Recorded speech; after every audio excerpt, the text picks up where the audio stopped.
100 years long. Allahu Akbar, how magnificent is Allah's throne. Number 4 and last, وَمِدَادَ كَلِمَاتِهِ, by the amount of ink and pens that are required to write down His words, His commands, what He has decreed, and His knowledge of everything, including the knowledge of the unseen, and the knowledge of what happens on the land and sea, and His knowledge of every leaf that falls from the tree.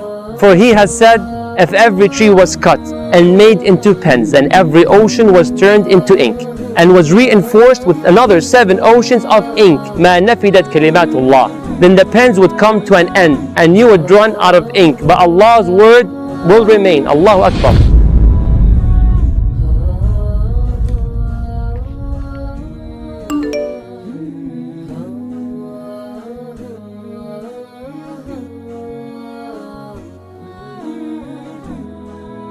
Subhanallah wa bihamdihi adada khalqihi wa ridha nafsihi wa zinata arshihi wa midada kalimatih.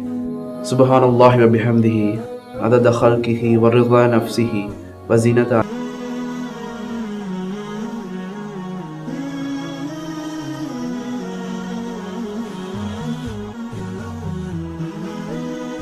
Horizon TV, the beacon for the nation.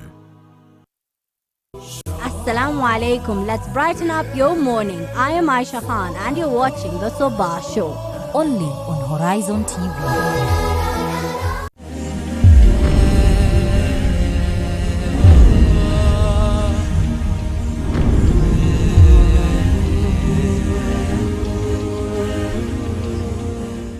Assalamu alaikum wa rahmatullahi wa barakatuh. Shukran sana mtazamaji wa the premier Islamic TV station Horizon TV. Thank you for continuing to stay tuned to Horizon TV. You're joining me, standing in for Aisha Khan today on the round table. We're discussing female genital mutilation. It is a practice that we've seen widely. Na tunajua kwamba katika jamii zetu za Afrika hususan tunajivunia mambo mengi, tuna matambiko, mila, tamaduni, itikadi, na hizi ni origin yetu. We like to be proud of them, but some of them have been put to question because of how they are practiced and have been termed as violations against human rights. For example, female genital mutilation that is practiced widely in Africa. According to UNICEF, the practice is found in Africa, Asia, and the Middle East, and within communities from countries in which FGM is common. UNICEF estimates that from 2016, about 200 million women living today in 30 countries, 27 African countries, Indonesia, Iraqi, Kazakhstan, I'm not sure if I said that right, and Yemen have undergone this procedure. Now in Africa, an estimated 92 million girls aged 10 years old and above have undergone this crude mutilation. We know that FGM, it refers to the procedure that involves the partial or total removal of the external female genitalia or other injury to the female genital organs for non-medical reasons. It is incredibly painful, traumatizes girls, and results in numerous negative health consequences that lasts decades. Worse, it can cause death. Now with me to discuss FGM today, we have an activist and also a victim of female genital mutilation, Saadia Hussein. Welcome to our studios. Thank you. So Saadia, I understand you just told me that you underwent the cut. Tell us your story. Bismillah ar-Rahman ar-Rahim. My name is Saadia Hussein. I come from Tana River County.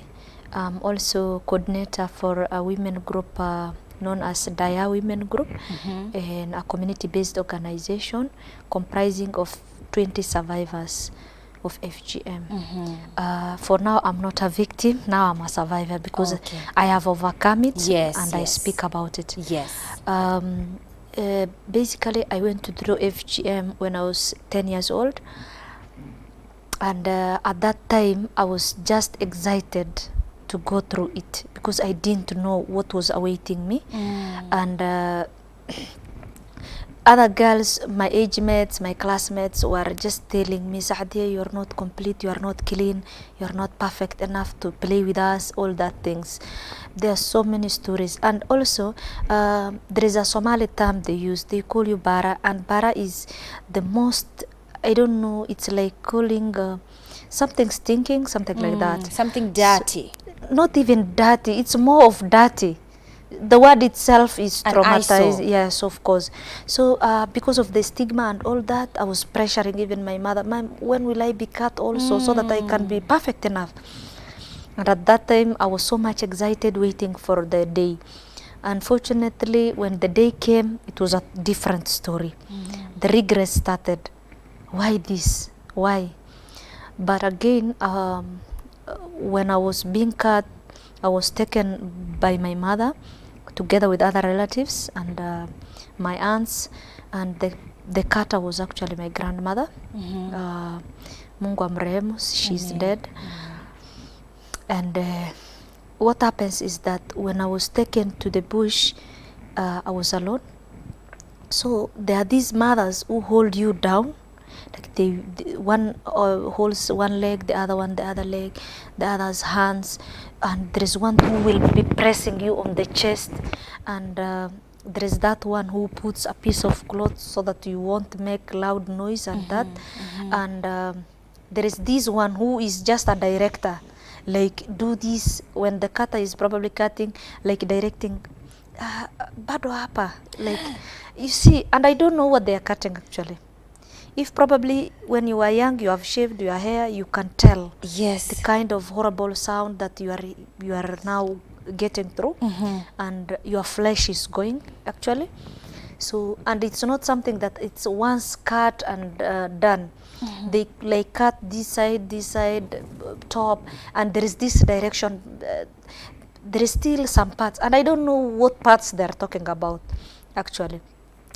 So at that moment, because of the women holding me down, and also because of the piece of cloth and all that, yes, I could feel the pain, but I couldn't do anything to protect myself.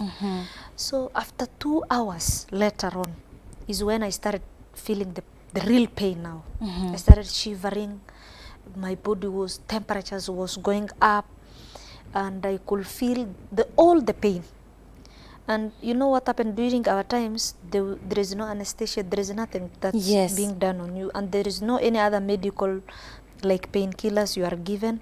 So they just cut you and leave you? They cut you. What happens is after the cut now, there is this traditional hab we called hildid. I don't know if hildid is what is called. I will try look for it. It's a medical hab actually. They take the hildid and black charcoal, grind it together and apply on the wound. They believe it now reduces the flow of blood. Maybe it stops the but bleeding. It's not true. It's not true.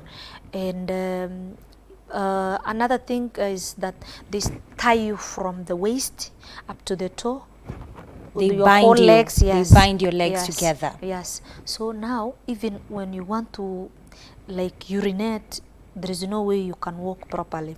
So like you will be struggling, and then when you want to now sit, there is some, you cannot even go for a distance because you are already in the bush, right? Yes. So what you do is you just wake up like this with the one hand, you stand straight, you now walk slowly, and then use again on your right hand to sit down, and you sit on like this, urinate, then go back to the small skin that was put for you to lay. yes, for the sleep.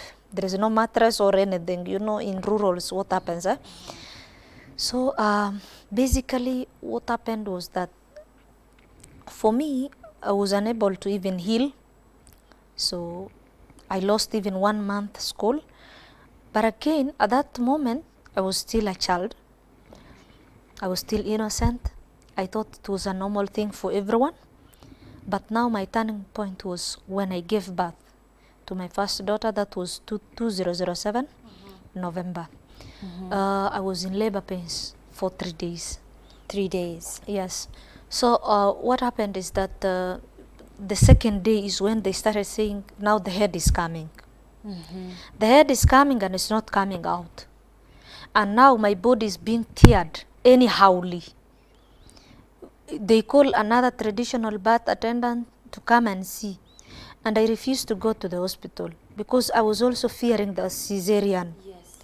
So I just gave up on life, and I told my mom, Mom, this is what you wanted for me, right? So let me get through this. If not, then just forgive me, and I forgive you. And I forgave anyone else who was behind this, because at that moment, I now remember I was a child and I didn't have a choice. Yes, and you didn't understand And it. I didn't understand what was waiting for me. But for this, if I get through this, I know what I will do. God help me. I was just taking the Shahada, La ilaha illallah, Muhammad Rasulullah. That's it. I just gave up on life. So now the third day, at around 11 a.m. is when I gave birth to a baby girl. Normal but at that delivery? moment, yes. But it's not just normal. Yes, It's definitely. like now almost all the traditional birth attendants were there. Now I could hear the sound of my mom crying from a distance, saying, oh my God, help me, help my daughter to overcome this. I don't care whatever she delivers, even if it's a plastic, I don't care. I just want my daughter safe. You see, I could hear from a distance. For me, I just gave up on life. So when I gave birth at around, and my body was cut in all directions, so that the baby could come out. Because definitely you were being Some attended to of them by were just pushing me from here, trying to push the baby out. Wow. So what happened is, after that, I just fainted.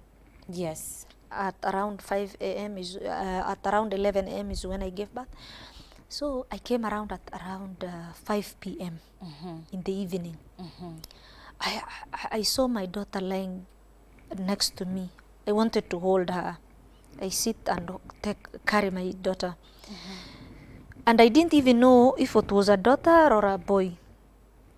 So what I did is, when I wanted to sit down, I realized I cannot even sit properly.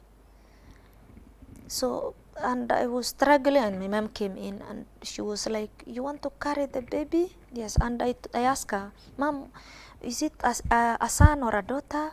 A baby boy, baby girl? She told me it's a baby girl. And I said, just give it to me.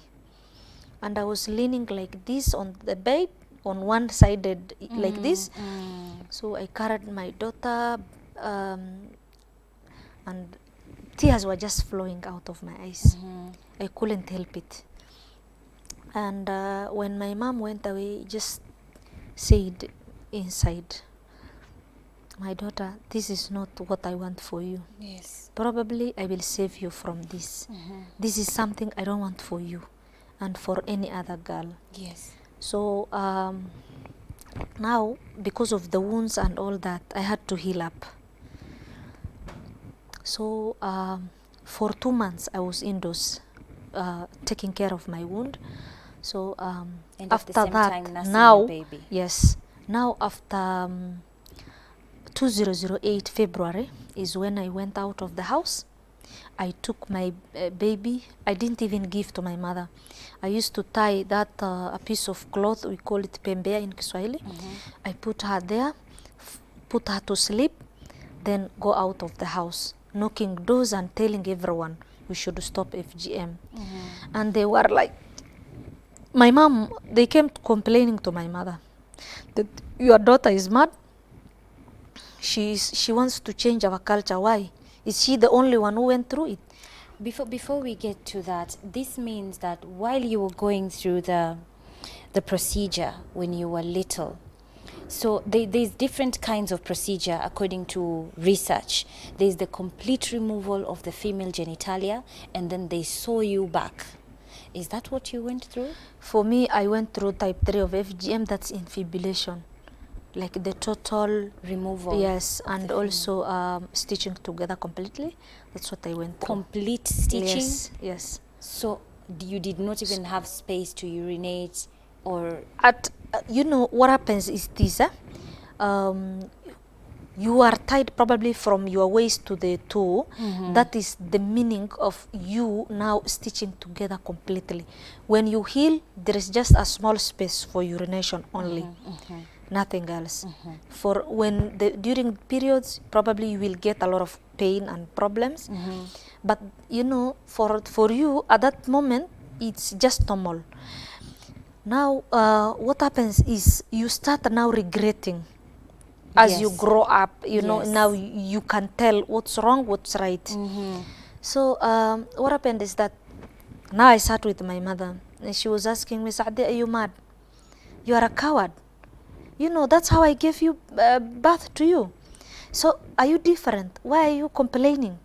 Why are you even bringing up these issues? And while you were little, and those girls who were telling you, you cannot play with us because you're not complete, you're dirty, what did you tell them after that procedure? How was your mingling back with them?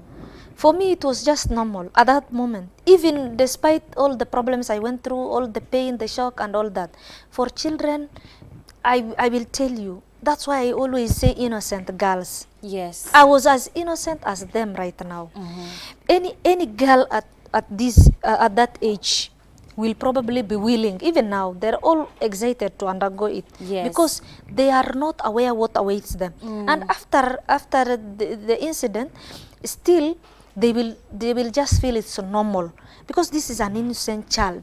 You cannot even, you just feel this is your pride now. Yes. You are proud of whatever you went Yes, through, and I it's okay, understand. it was normal. Yes. But when you are grown up, actually, even you cannot withstand even beating. Just imagine, for those who don't understand FGM, I always say, what if you take a razor or a knife when probably you want to shave, you cut your nails, you accidentally cut, how do you feel? Pain. It's painful. Yes. What about now your flesh? The flesh of an innocent child is going, the whole genitalia is being removed. You can imagine the pain, I right? can imagine. So now, that is when you are a child. You cannot even know the kind of pain you are going through. Now, start figuring it out. You are an adult, you want to growing up. give birth, you are struggling. Let's come back to that in a short while. Indeed, it is a very sad, emotional story from Saadia over the practice of female genital mutilation. Let's take a short break. When we come back, we will continue with today's topic.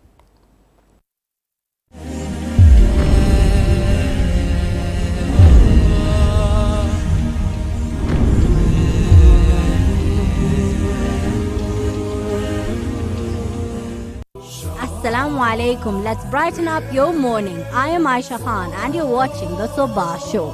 Only on Horizon TV.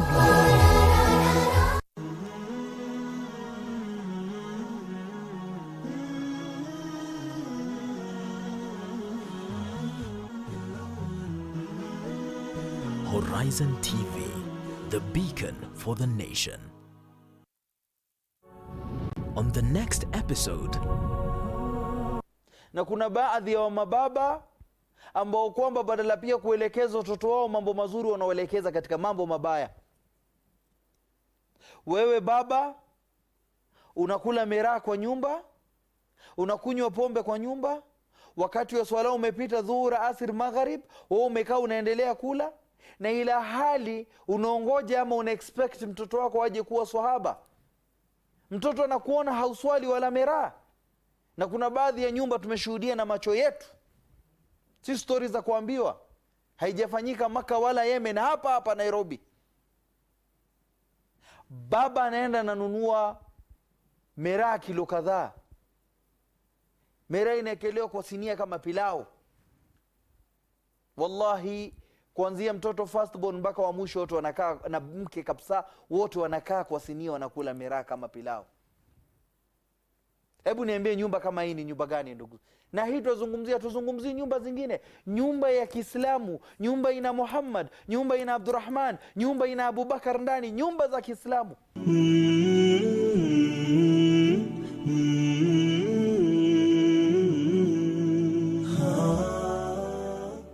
Wake up to exciting mornings every day.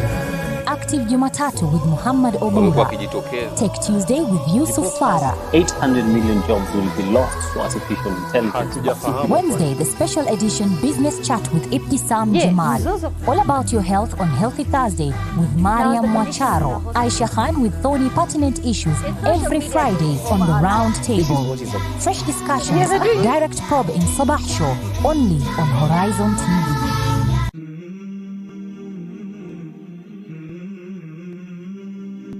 The Messenger of Allah said, whoever says when the morning comes, رضيت بالله ربا وبالإسلام دينا وبمحمد نبيا, meaning, I am pleased with Allah as the Lord and with Islam as a religion and with Muhammad sallallahu alayhi wasallam as a prophet. Then I am the guarantor that I will take him by his hand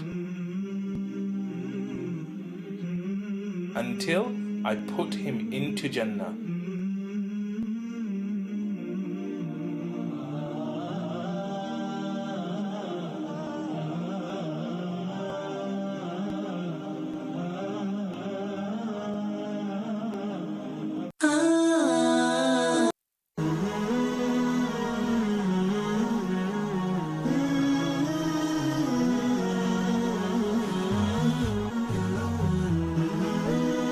Horizon TV, the beacon for the nation. Assalamu alaikum. Let's brighten up your morning. I am Aisha Khan and you're watching the Sabah show. Only on Horizon TV.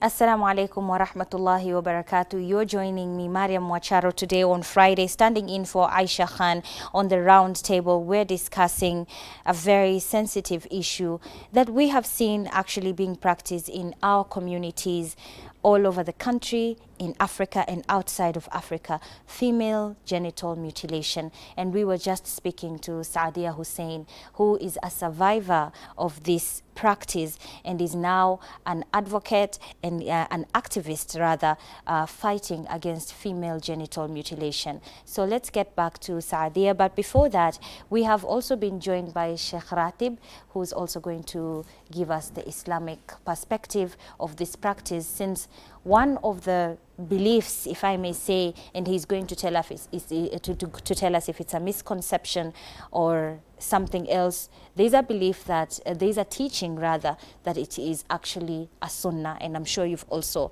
heard of this, Saadia. So let's get back to you. Karibu sana, Sheikh Ratib. Shukran.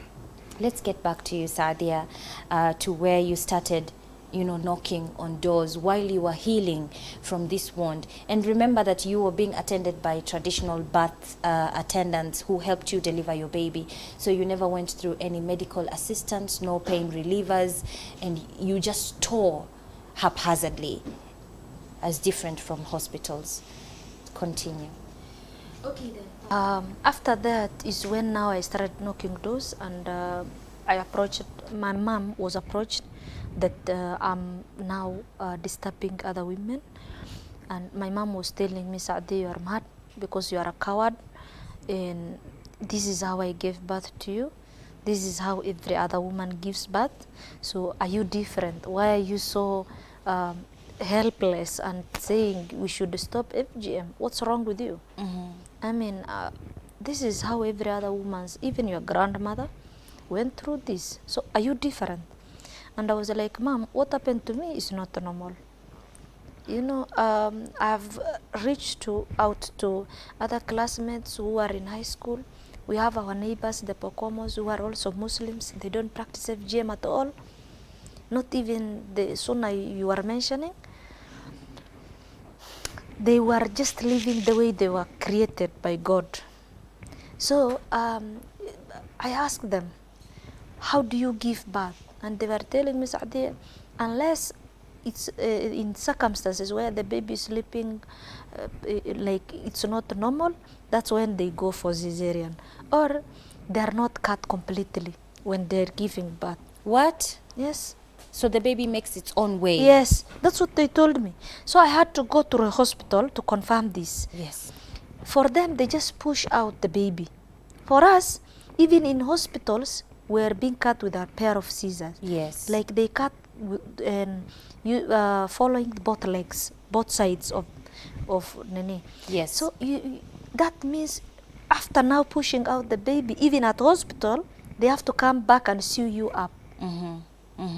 So now FGM, happened long time ago, right? Yes. Years back. But now the pain still follows you, even during delivery. Now, I always say FGM is like an accident. For example, you can get an accident and came out of it safe and sound. You can get an accident, either sustain minor fractures or lifetime disabilities. Or you can die on the spot, or when you're hospitalized, later you can die, right? Even Yes. FGM is the same. There are those who went through FGM but have not gone through any complication, either during the cut or even in their lifetime. There are those who are cut, and during the cut, they had a lot of the blood issue, the bleeding. Yes. There are those who developed infections like pus on the wound. There are those now who had the complications of infertility. There are those who during delivery lost their loved ones, like the child. You see, because of the passage, the small passage. yeah. There are those who developed something called fistula. Yes. There are those now who died during delivery, and there's those who died on the spot after FGM. Like we had a case in Meru. There was a girl who died because of FGM. Yes. You see, and in every county, I'm sure the case is there. It's only that it's not reported. For us Muslims, we believe death is just normal. Whether you die on accident or whatever, it means death is there to come. Every day, any day, when your day comes, you just die. And that's why it's not even reported. So that's the clarity I want to make about FGM, because someone else is watching and might say, but whatever Saadi is talking about, I didn't see. But it's okay for you. That doesn't mean any other woman is okay with it. Yes. There are those who are suffering lifetime consequences, like fistula. We have repaired recently 2 women with fistula, and they lost their loved ones. Even now, they have not even given birth again. There are those who, because of the FGM, their tissues were tampered with, and cannot conceive anymore. So it depends with the kind of the kind of FGM you went through, and also your body. And also, we have unique stories as FGM survivors. Everyone has his own or has her own unique story. Yes. And there is something I just want to make clear. Like when it comes to FGM, there is this issue of the religion now. Yes. When I started campaigning against FGM, people were telling me, Saadi, you want to change us. Why are you saying this thing is even a sunnah? It's good to be practiced. That's why I had to engage religious leaders. I even engaged Sheikh Lidome, probably is part of you guys. Yes. In fact, he has a book on delinking FGM from Islam. He advocates for zero FGM. So that's why I started engaging the religious leaders, because there is a misconception and mixing of culture with religion. You see, I believe as a Muslim, my religion, Islam, is a religion of peace. There is no way my religion can promote harm against the girl child, against women.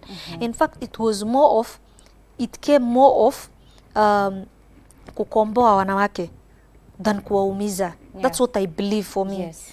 So if my religion was here to promote women's rights and all that, why now, how does it even promote FGM? It doesn't add up for me. That's why in the first place, for me, people think I started campaigning against FGM because of my own personal experience. That's why I said it happened to me, not to my daughter. Now I have 3 daughters. The first one is 11 years old. The second one is 9 years. The last one is 5 years. Now the last one, I had to deliver her through cesarean. While I was fearing hospital, and it got me. Yes. Imagine my daughter, I had to push my daughter. They had to test me, and they're saying already the baby is tired. And we have 2 options, either cesarean or we pull out the daughter through vacuum. Yes, yes. So I had to see with the vacuum now, because she developed caput and all that. with vacuum, that means I may lose her. So I said, I better die, just save my daughter. When I went for the cesarean, my mom was again crying. This is now the third time she was crying for me, for my safety. And she was telling me I was mad. In fact, after my third daughter is when my mom started supporting me to end FGM. FGM. Yes. Let's just take a pause there and include Sheikh Ratib on the connotation that it is actually sunnah. Is female genital mutilation actually sunnah, as people say? Okay, bismillah, alhamdulillah, wassalatu wassalam ala rasulillah wa ala alihi wa sahbihi wa man wala, amma ba'du. There are opinions according to the Islamic scholars. One, they say it is sunnah, yes. In fact, it's a consensus. And the evidence they use, there's one hadith which is in Sahih Bukhari. The Prophet mentions 5 things and he says these are part of fitra. Fitra means part of sunnah, the creation of the human being. And out of the 5 things, number 1, he talks about al-khitan, the circumcision. Talking about al-khitan, the circumcision, the scholars, they say this refers to both the genders, male and female. The scholars. Yes. Another evidence they use, when the Prophet was talking about taking the ritual bath, the bath, the ghuslul wajib, he says, إِذَا الْتَقَى الْخِتَانَانِ فَقَدْ وَجَبَ الْغُسْلُ. When the 2 circumcised organs meet, then it's compulsory upon you to take a complete bath before you're allowed to pray. So the ulama are looking at these terminologies. The Prophet talking about the 2 khitan does not mean of the same sex, but for the opposite genders. This means they derive from it the ruling that even the females, they have to be circumcised. Now from here, we come to the 4 ulama of fiqh. Abu Hanifa, Imam Malik, Imam Shafi, Imam Ahmad bin Hanbal, they are all in agreement that yes, in Islam, women are also supposed to be circumcised. But now the difference comes in, what is the ruling? Because yes, it is there according to these evidences, but what is the ruling? They again say for the male it is wajib. Okay? It is somehow compulsory. And for the female, now that is optional. Not that all the Muslim women or the Muslim girls, they have to be circumcised. That's why you find that there are different communities. In some communities, it is widely practiced. In other communities, it's not practiced. Was it being done during the time of the Prophet? Yes. However, some ulama, they say this hadith is weak, but according to the muhaddith of our century, Sheikh Al-Albani, he says this hadith is sahih in the book of Abu Dawood as well as Tabarani, whereby the Prophet ﷺ, when he migrated to Medina, he was introduced, or he heard about this lady who was conducting this thing, the circumcision of women. She was by the name of Atiyya. So the Prophet came to the lady and advised her, saying that ashimmi wala tanhiki. What you need to do is you don't cut all of it, rather just a little bit, mild cut. You don't cut the whole organ. And then the Prophet went on saying that because by doing so, فَإِنَّهَا أَحْظَى عَلَى الْمَرْأَةِ, this is better for the woman, which means taking a little part of it, not all of it. When you talk about the FGM, according to the sister how she's explaining, it's like it's being cut off completely. And that is what the Prophet forbade that lady from doing. He said that what you need to do, just a mild cut. You don't cut all of it. Now we come down to the different types of female circumcision. So this mild cut, what do you mean, Sheikh? Like you cut half or not a slit? Half. According to what you feel, it's not going to cause harm to that person because it's through experience. You know, in our religion, we have sources of the law, okay? And we also talk about the customs. Are they appreciated in our religion? Yes. Because there's one principle, we are told that al-adat, the traditions, these are acceptable as long as the Islamic law has not come to forbid them. There are traditions whereby you find that in Islam they are accepted, yet they are not mentioned in the hadith or in the Quran. So whatever which is being practiced by people traditionally does not contradict the religion. This is accepted. But the Prophet ﷺ in this hadith, of which he's giving the direction that yes, this one can be accepted and this one cannot be accepted. Let's come back to the nitty-gritties of that after this short break. Let's take a short break right now, and then when we come back, Sheikh, you explain to us exactly what people are doing today, if what they are doing is actually correct, is it according to the Sunnah as you have just explained, or they're actually overdoing and harming the girl, because what we understand, there is more harm than good, but you'll come to highlight that when we come back after this short break. Remember, you can join in the discussion on our social media platforms, Instagram, Facebook and Twitter at Horizontv Kenya, or you can chat with me directly on my Facebook at Mariam Kasim, and you can also give us a call. Our lines are open. Tell us your views.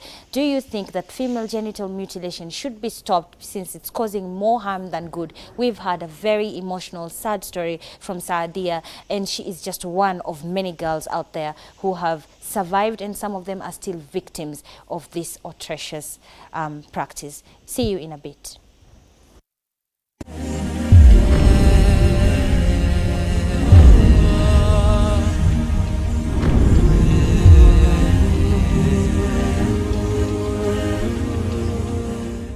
Assalamu alaikum. Let's brighten up your morning. I am Aisha Khan and you're watching the Sabah show.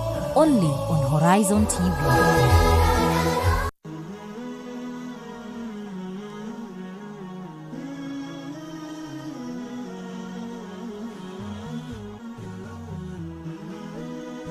Horizon TV, the beacon for the nation.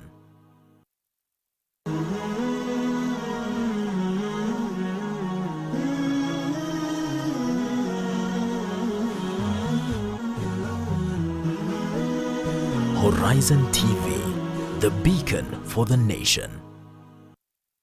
Assalamu alaikum. Let's brighten up your morning. I am Aisha Khan and you're watching the Sabah show. Only on Horizon TV.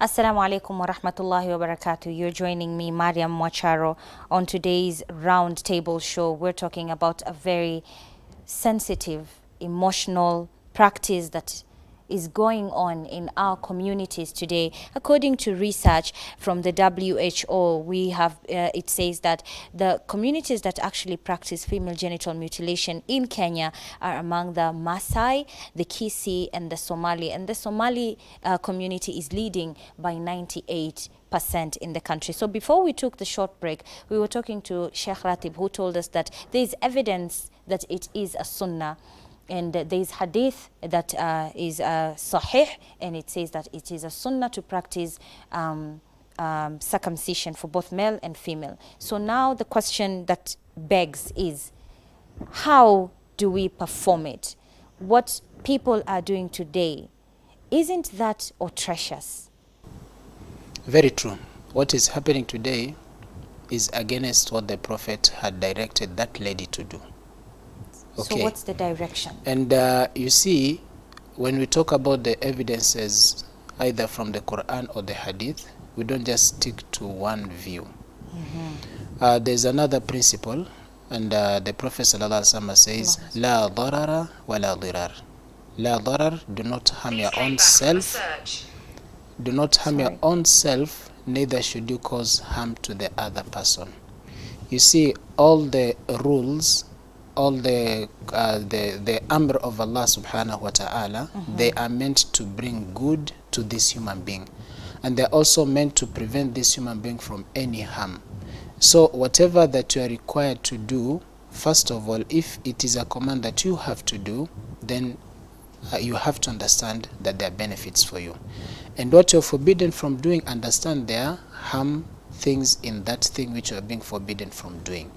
Now the Prophet in this hadith, when he talks about do not harm your own self, it means that even if you are to practice it, the moment it becomes harmful, then it has to be stopped. Yes. That's why we come in with the issue of the FGM.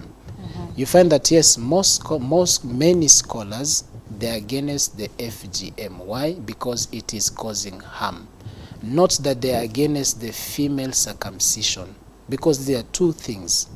If it is done the correct way, whereby it does not cause any harm to this human being, then it is accepted.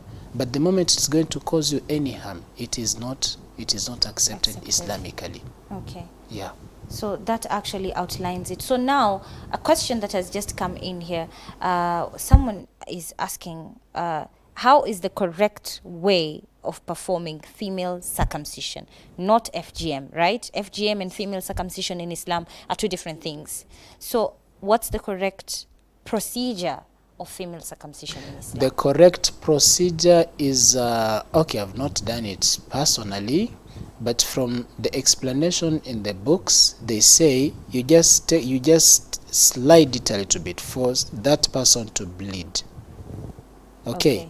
Not that you cut it off complete, or you cut the outer lips, and then there are those who they have to be stitched. That is extreme. You don't go to that extent. So you just do a slit. It's Yes. like you were cutting tomatoes and then the knife slipped on your finger and... that sort of thing. Okay, coming back to you, Saadia. Definitely when you were fighting female genital mutilation, especially in your community, you must have faced a lot of hardship and people were not in support of it. How do you overcome that? Okay, before I even tell you how I overcome that, you know, the real challenge I have is this confusion now. For me, I call for zero FGM. Yes. Now there is this confusion of the FGM and the circumcision part. Now, you know, there is no religious leader who went to those mamas who cut girls and advise them how they should do. But when I go with them to either studio or somewhere else, they come across me, they will, some of them start challenging you with the sunnah and these things. Whereas they don't even sensitize them on what they should practice and all that. There is a big confusion.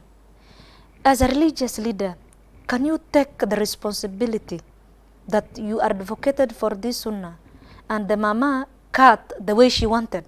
Tomorrow in front of God, can you defend that? Can you take that responsibility? An innocent child might be cut anyhowly because you endorsed, you are talking about something. You don't even know how they perform it.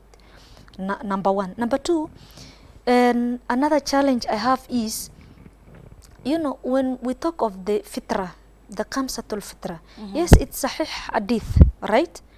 It talks about the shaving of the mustache. Do we shave as women? Is it wajib or sunnah for us? It's not. We don't. Why do they have to come to conclusion that is sunnah for the circumcision? What if it was meant also the way as the same as the mustache? What if it was meant for the boys only? And again, when it comes to how they translate it now, the rulings, not all the religious leaders have agreed that it's wajib or sunnah. We have the 4 madhabs, and all of them, there are those who said it's wajib, there are those who said it's sunnah, there are those who said it's not, it should not be practiced to female. So which one should I follow? I want them to have one voice. Now, another issue is this. Another hadith used is the إِذَا تَقَلْ كِتَانًا, right? You know, I've been working with the religious leaders, so I know every term they use. So and when we talk about that, khitanan, in Arabic, you know, Quran is in Arabic. That's the unfortunate thing. It's not in Somali, right? So in Arabic, khitan is for a boy. It means male circumcision. For the girl, it should mean khifad. In Arabic, there is no khifad there. It's khitanan, right? Now, when we come to the khitanan part, the Prophet ﷺ said, when we are now breaking the fast, we should break with the 2 blacks. That means water and dates. Are water black? He talks about Bahrain. You see, Khamarain, Umaran, Abawan. Abawan means the 2 fathers. Am I a father or a mother? Sheikh, how do you respond? How would you respond to that? Please, let me just conclude the questions to him, so that at least, you know, they should sit somewhere. I mean, for me, the way they translate it, some, not all, because I have Sheikh Lidome, who even did the linking of FGM from religion. If you read his book, it's online for free. He already explained very well in black and white, and I think one day we need him here. That's why we have other sheikhs, religious leaders. There is Sheikh, I was to come with him, but he went somewhere. We have Sheikh Abdulatif. He was to come with me also. You know, I have so many sheikhs, and I also run an online campaign, FGM Not My Religion. They tell me exactly, in fact, they go into details. The problem is the cutting of the tip of the clitoris. That's what they call, that's what we call now sunnah. For me, as a Muslim woman, I don't want to go against my religion. But now, he came with another hadith now, strongly saying, you should not harm. Whatever that causes harm, we should leave it.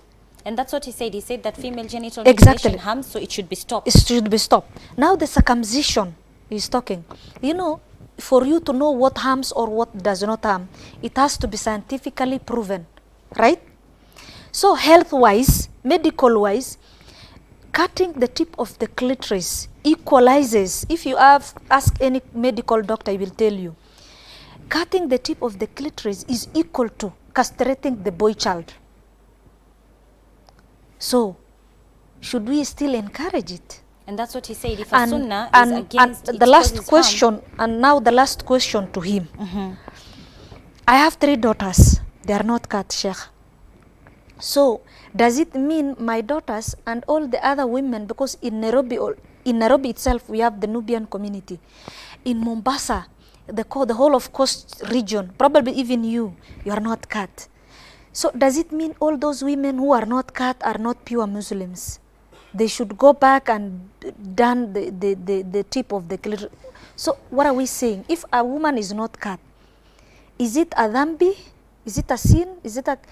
I need clarification. Let's clarify that, please, Sheikh. Okay, starting from the last question that she posed, you see, sunnah is something optional, which means if you practice it, you get rewards. If you decide not to practice, there are no sins. Yes. So starting from there, your daughters who are not circumcised, there is no dhamb, there is no sin. Okay. Yes. We are not saying that it is wajib. There's none of the scholars who has ever stood up and say female circumcision is wajib. It's not Never. wajib. Okay. Good. The only opinion is from the 4 scholars of fiqh. They say circumcising the male, that is there's a difference now. There are those who say it is wajib, others say it is sunnah. Okay? But on the female, they are all in agreement that it is only sunnah. So sunnah is not compulsory. That if you don't do, then you are less a Muslim. No. Yes. Number 2, when she talks about the 4 scholars giving us different opinions, I think I've clarified it also, because it's regarding the male circumcision. Talking about the 5 fitra, she mentions the mustache. You see, Islamic ruling, I said earlier that we don't only pick out on one hadith. you don't base argument on a single hadith. Yes. No, you have to look at several hadiths. Yes, the mustache is specifically for the men. But when you talk about this second hadith, إِذَا الْتَقَى الْخِتَانَانِ, yes, I've listened to Sheikh Lidhom, I respect him so much, he's my senior. I listened to Sheikh Abdul Latif, I respect him so much, he's my senior. Now you see the term khitanani, it's not only difference of the interpretation amongst us, but this happened even from our predecessors, the other scholars. Okay, there are those of the opinion that khitanani, they use it for aghlabiyya. Majority, it is the men who are circumcised, not the women. So the Prophet was referring to who? Aghlabiyya.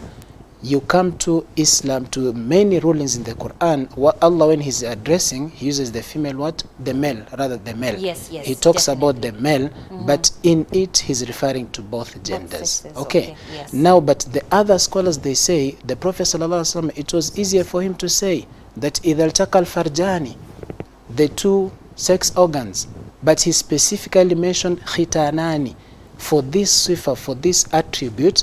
They say, therefore, mixing it up, if you combine the two, the earlier one, al-khitanu, general, either male or female. Now khitanani talks about the two, referring to both. And then the third hadith of Atiyya, that ashimi wala tunhiki, this clearly explains that practice of what? Female circumcision. Yes. So these are clear. When you put all the arguments together, you come to conclusion that yes, this practice was there and the Prophet was aware about it, but what we are campaigning against is what? Is the mutilation. Yes. Mutilation is anything harmful. Yes. That's why I concluded by saying there's that principle that whatever is harmful, it has to be stopped. Okay, I am being told that we are out of time. Time is up. Very quickly, 2 seconds, if I can ask my producer there of Tumbo and his assistant Saadia, 2 seconds. What's your last remarks and advice to the youth and people out there? For me, I call for zero FGM. Yes. Inshallah, the way Sheikh has put it in a good way, that my daughters are not cut, that does not mean they are lesser Muslims. It means they are perfect, right?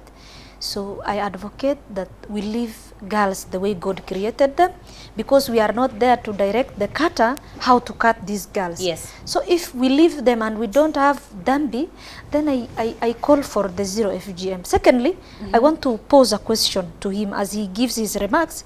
He can tell me, you know, the Prophet ﷺ, when he heard that there is Atiyya practicing FGM, he told her, he called her and told her leave. He told her 3 times leave. Then when she was told she is continuing, he said, if you are to continue, if you must continue, then ashumi wala tanhiki. And ashumi in Arabic means nusisha. Hata hajasema guzisha wala kata. So for me, I mean, we need good translations, and also I'm not challenging the ulamas, but I'm saying whatever that harms should be stopped. And even the circumcision is harmful for the women. Thank you. Sheikh, last remarks, 2 seconds. My last remark will be that if female circumcision is there, we cannot go against the hadith. But these people are practicing it, or the ones who are carrying it out, they have to be directed on what is the correct way of doing it. Now. Okay, so yes, Sheikh has told us that if it must continue, yes, it is in the Sunnah, it is accepted, female circumcision, but female genital mutilation is not in the Sunnah. It is not the same as female circumcision that is talked of in the Sunnah. And I would like to pose a question to our viewers today. I would like to ask you to send in your comments on this program, on our social media platforms, on our SMS, on our YouTube channel. Tell us, do you feel that we need to continue this discussion next week? And we shall do that for you. Till next time, inshallah, we have learned so much, and we have had some clarification on very blurred lines that we had earlier. Female genital mutilation is not allowed. It is not acceptable because it brings more harm than good. Rather, practice circumcision, and if so, then all leaders that actually direct that should be able to give some clarity and some training and some direction to the people who practice it so that they can do it correctly. Do you feel we need to continue with this discussion? Tell us on our social media platforms, on our YouTube channel, and we shall do that inshallah next week. Till next time, ma'as salam.